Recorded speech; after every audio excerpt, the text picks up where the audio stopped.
सुर में गाना सीखिए पाधानीसा ऐप के साथ AI powered personal music teacher from Saregama. इस लाल किले के ऊपर हमारा कौमी झंडा फहराया था। वो एक खास दिन था हमारे इतिहास में और दुनिया के इतिहास में। और ख़ास दिन इसलिए था कि इतना बड़ा मुल्क आज़ाद हुआ, और इसलिए कि जिस तरह से वो आज़ाद हुआ, जिस शान से, जिस शांति से, वो भी एक अनोखी बात थी। दुनिया के सामने एक मिसाल हो गई थी। हमारा सिर ऊंचा हुआ, दुनिया ने हमारी कदर की और ये झंडा उठा था और हमारा दिल खुश था। अगर सुबह आफ्ताब के निकलने के वक्त वो हमारे एक फतेह की निशानी थी, तो वही शाम हुई जब हमारे हार की झलक हमारे सामने आ गई। हार थी दुश्मन से नहीं, दुश्मन पे हमने फतेह पाई। हार थी अपनी कमजोरियों से, अपनी नाइत्तफाकी से, जो कि सब में ज़्यादा खतरनाक बात होती है। शेर का सामना शेरों की तरह हमने किया, फिर सांप ने आके हमें पीछे से काटा। मैं इसलिए आपको याद दिलाता हूं ये कि फिर ऐसे सांप फैले हुए हैं जो पीछे से आके काटते हैं, जो हमको कमज़ोर करते हैं, जो हमें जलील करते हैं, और ये सब जो हमने इतने ज़माने में किया कराया उसको नाश करने की कोशिश करते हैं। कुछ पुराने ज़माने के तरफ देखने, कुछ आज के सवालों का तकाजा हमारे सामने, कुछ एक झलक तस्वीर भविष्य की जिधर हम जा रहे हैं। क्योंकि हमने एक बड़ी यात्रा का इंतज़ाम किया।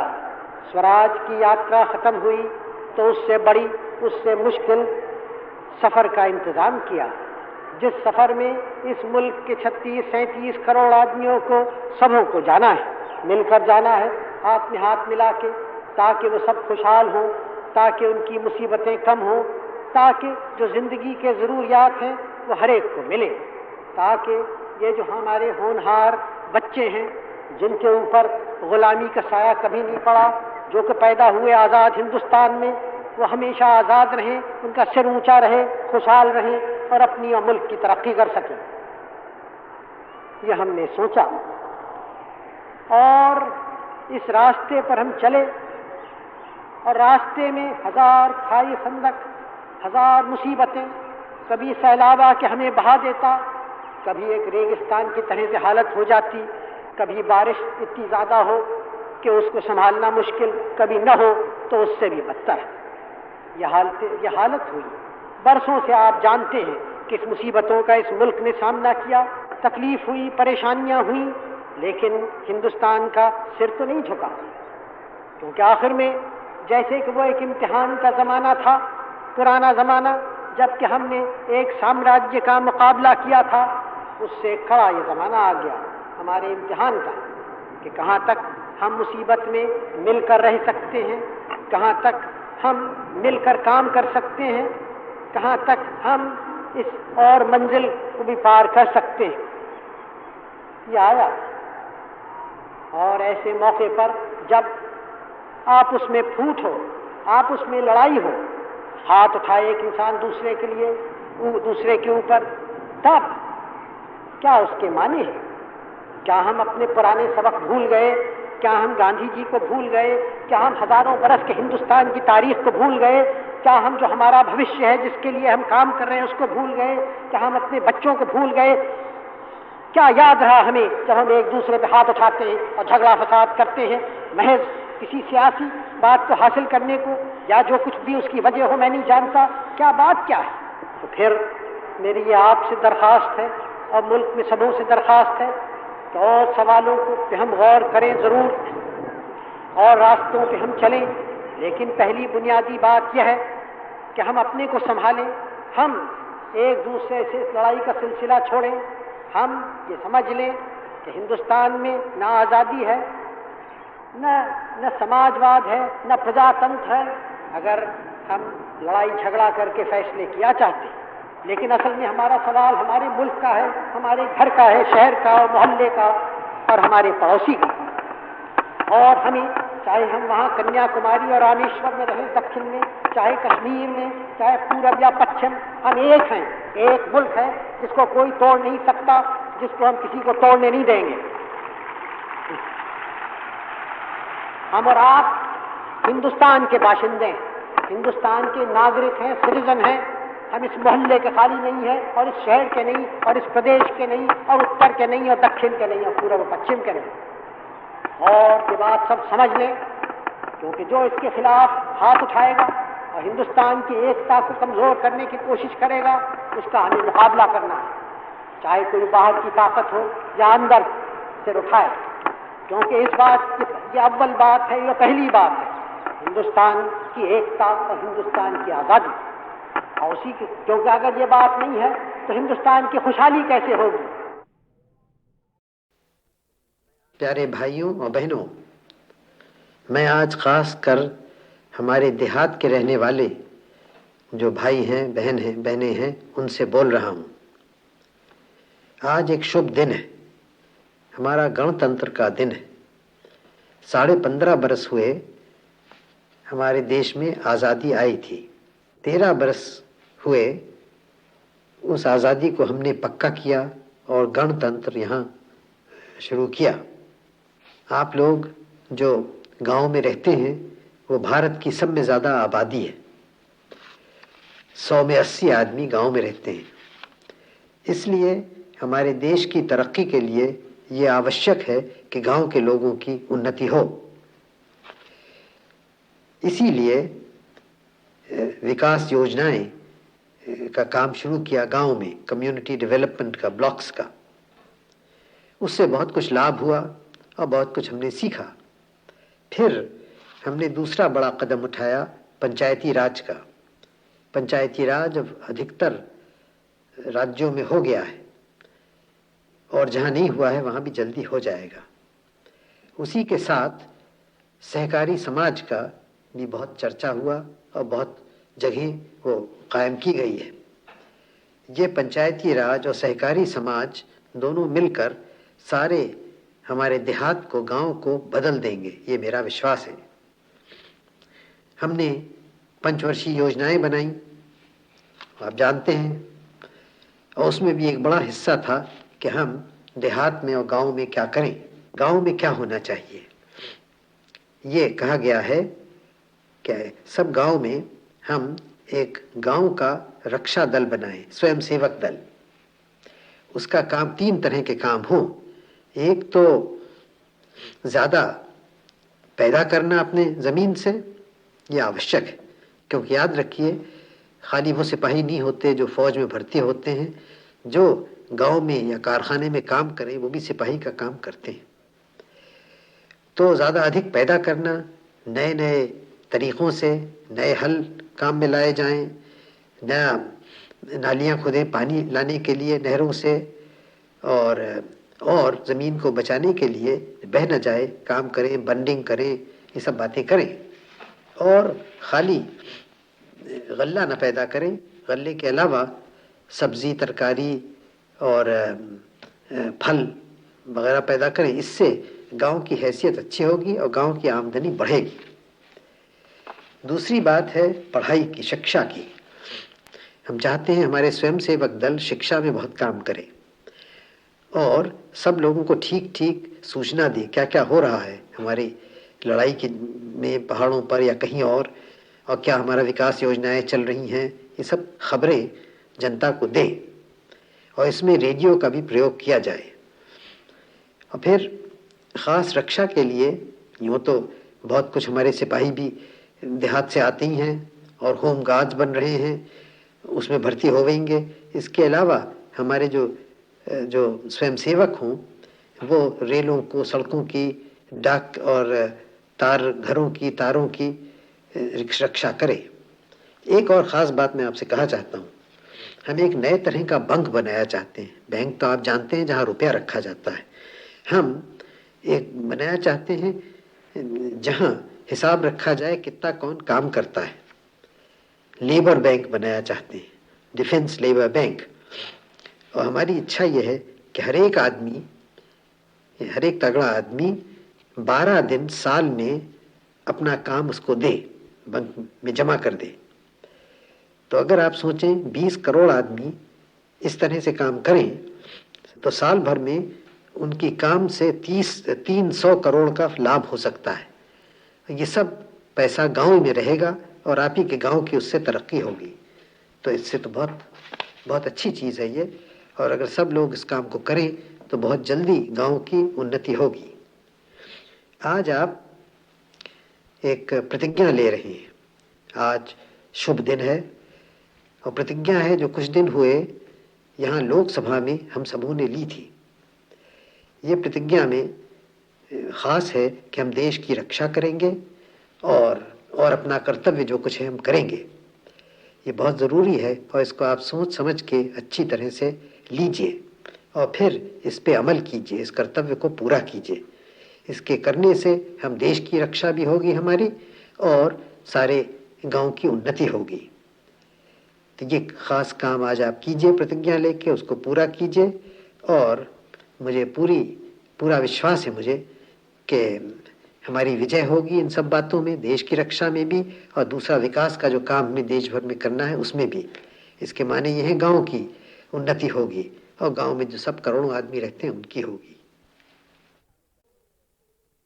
करोड़ों लोग जो भारत में रहते हैं उनका मन, उनका काम का तरीक़ा, उनका रहन सहन बदलना ये बड़ी कठिन बात है, हो रहा है।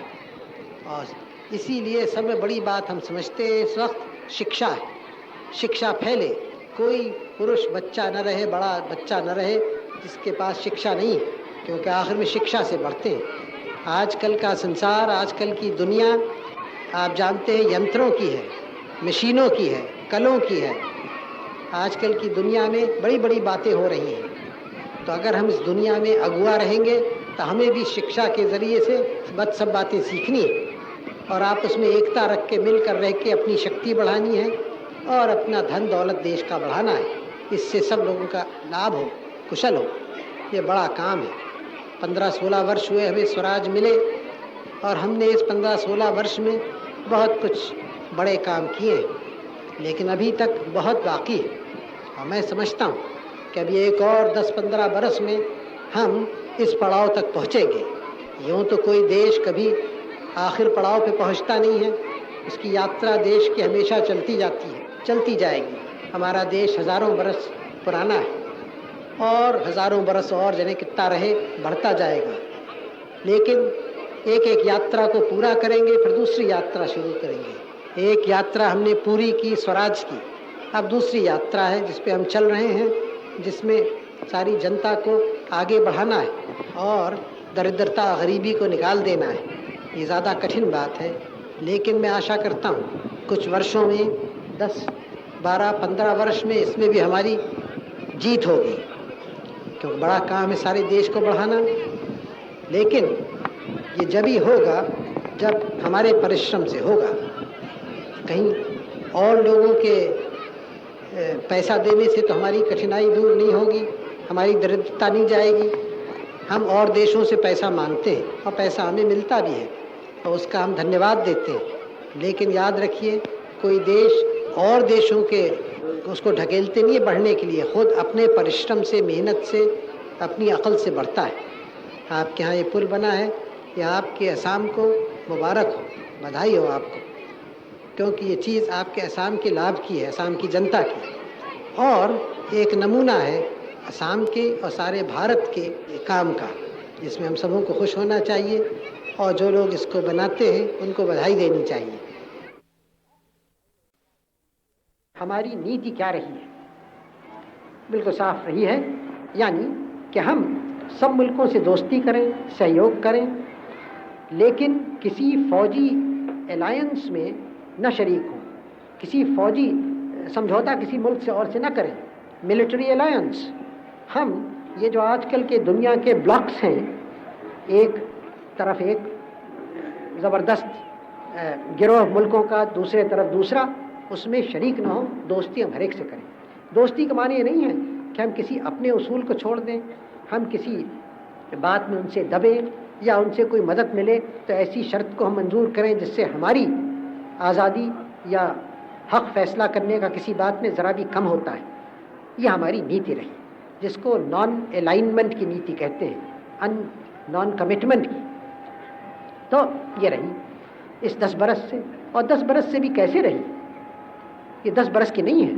अगर ज़रा आप पीछे जाइए, कम से कम उस 10 बरस के 20 बरस पहले कांग्रेस के आप रेजोल्यूशन वगैरह देखिए, वो सब इसी तरफ इशारा करते हैं।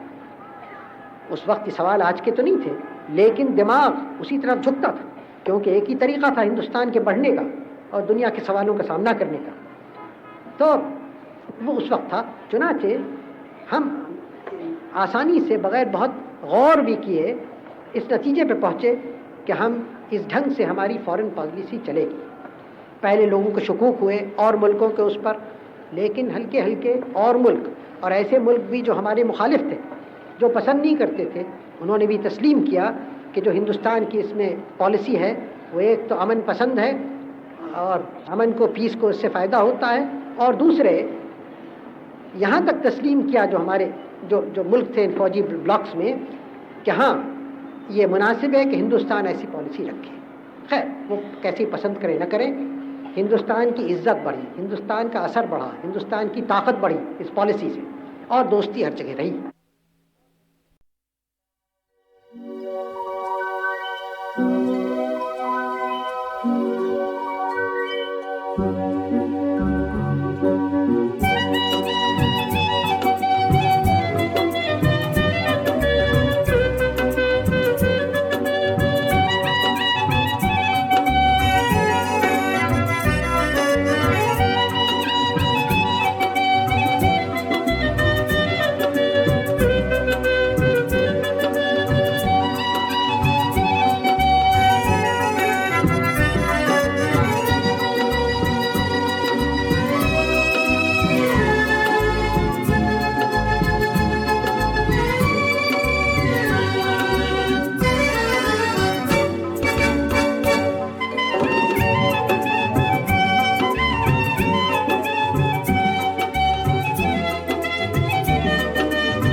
गाल पे सनम मैं तो मर गया है?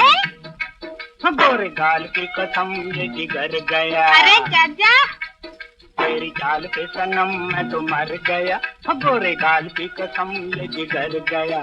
जरा डाल तो इधर एक प्यार की नजर मेरी गोरिये हो मेरी सुन ले। चले सामने से हट पर हाथ की तुम कर दूंगी मेरा पट मत मार तुम। ये बात है। चल सामने से हट पर हाथ की तुम कर दूंगी मेरा पट मत मार तुम। कोई काम है न काज खाए सवा मन नाज मेरे साजना वो मेरे रांझना। सच्चे बट मोड़ को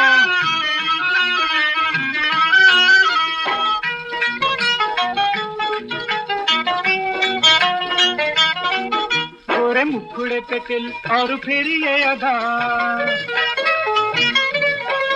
किसी बात पे तो दिल हुआ तुझ पे फिदा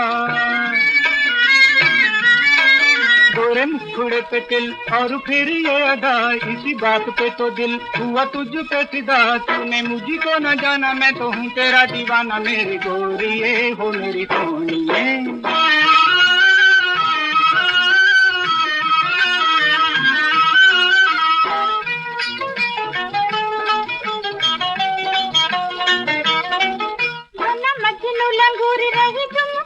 अच्छा जी बड़े खट्टे हैं अंगूर मत डाल तो नजर बना मजनू लंगूर रही तुम की कसर बड़े खट्टे हैं अंगूर मत डाल तो नजर कुछ आएगा ना हाथ कभी बनेगी ना बात मेरे साजना हो मेरे रांझना कुर्बान जामा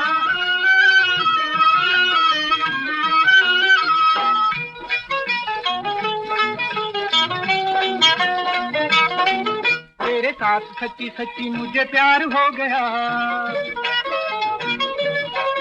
कुछ कुछ तो मुझे भी एतबार हो गया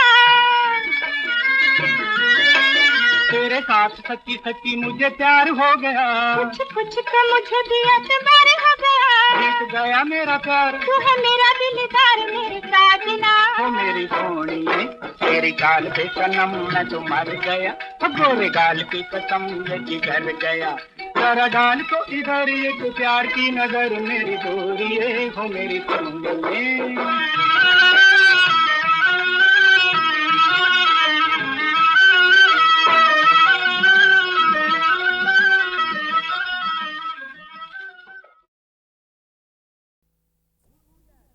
डाकू दयाराम गुजर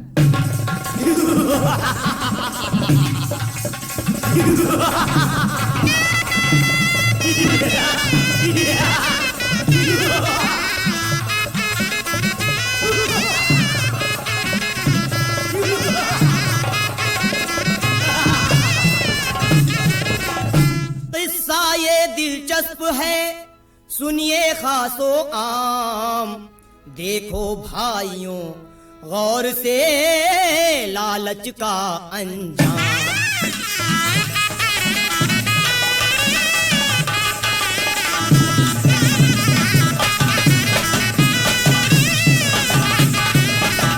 लालच का अंजाम बुरा है नहीं फूलता फलता धन दौलत के खातिर इंसान क्या क्या रंग बदलता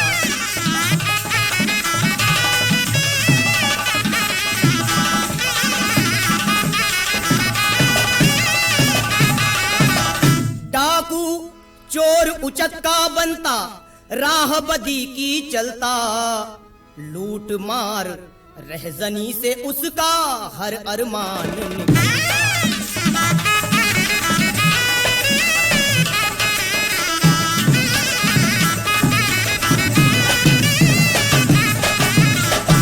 कहा पत्नी ने उसकी मुझको गहने ला के पहना दो बना दो मुझको बेगम तन मेरा गहनों से सजवा दो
लाता तेरे वास्ते गहने रातों रात। और बेगम ने बादशाह से कहा, दरिया जाने के लिए दिल चाहे सरताज, नहाऊं जी भर के वहां मेला देखूं।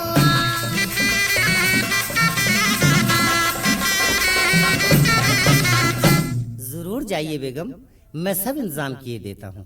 इधर दयाराम से एक सरदार ने आकर कहा,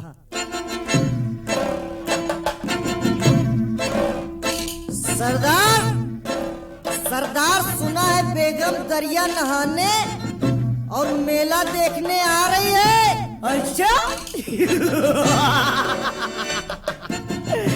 आइए तो बहुत अच्छा हुआ। आज मैं अपनी बीवी की फरमाइश जरूर पूरी करूंगा। और फिर मेले में सांप की नजरें बचाकर दयाराम बेगम के पास पहुंचा। कौन हो तुम? दयाराम गुजर, एक माना हुआ डाकू। तो यहाँ क्यों आए? आपके गहने लेने की खातिर यहाँ आया हूँ, लेके जेवर ही जाऊंगा मैं। खैरियत जिंदगी की अगर चाहती, गहने दे दीजिए ना सताऊंगा मैं।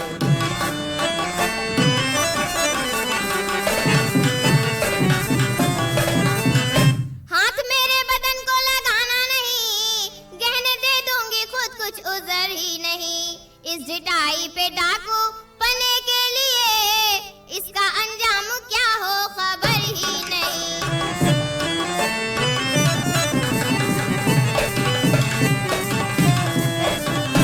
ये लो गहने। शुक्रिया। उतरवाए हैं सब गहने पिन्हाए लाके पत्नी को।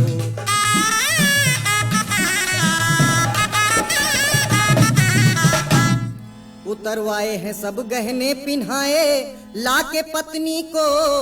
सुना जब बादशाह ने हाल दी तस्कीन बीबी को।